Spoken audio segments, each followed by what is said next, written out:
And that play has been really successful for us. I think we hit Tennessee on it 3 times for conversion. We'd run it earlier in the night and run it for conversion, and we missed a block that you got to make, and they ran through and made a really good play, made a great play to stop it. But I'd do that 10 out of 10 times in terms of going for it.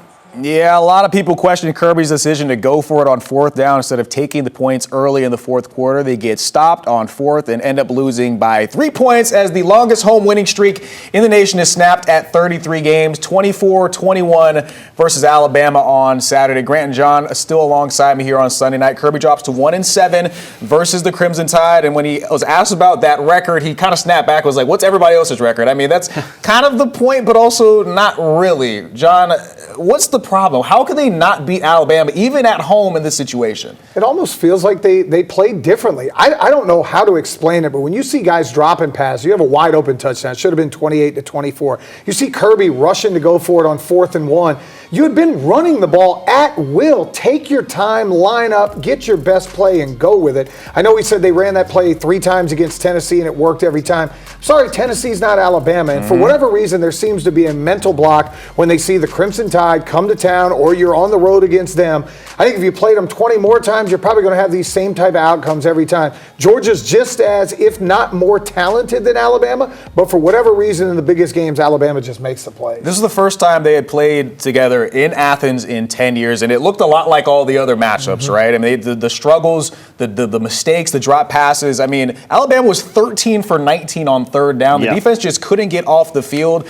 Georgia had more penalties. I mean, there was a lot of different mistakes. Is it, just like you mentioned, is it something that's just in their head, a mental block against these guys? I mean, I don't know that I subscribe to that really in any sport, but there just seem to be sometimes players or teams that just have another team or player's number, and that has been the case. I mean, the one win that Georgia has against Alabama is awfully meaningful, but the sure 7, it all racks up. And I guess the biggest thing is you do have the opportunity to tie the game, take the points there.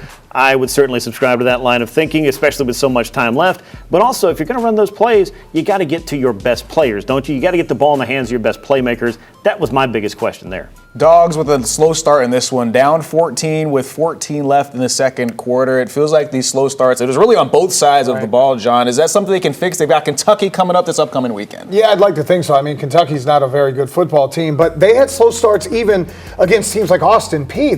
They have not been sharp early on in the games, and I don't know, can you come up with a different 10 scripted? I know everybody likes to come with those 10.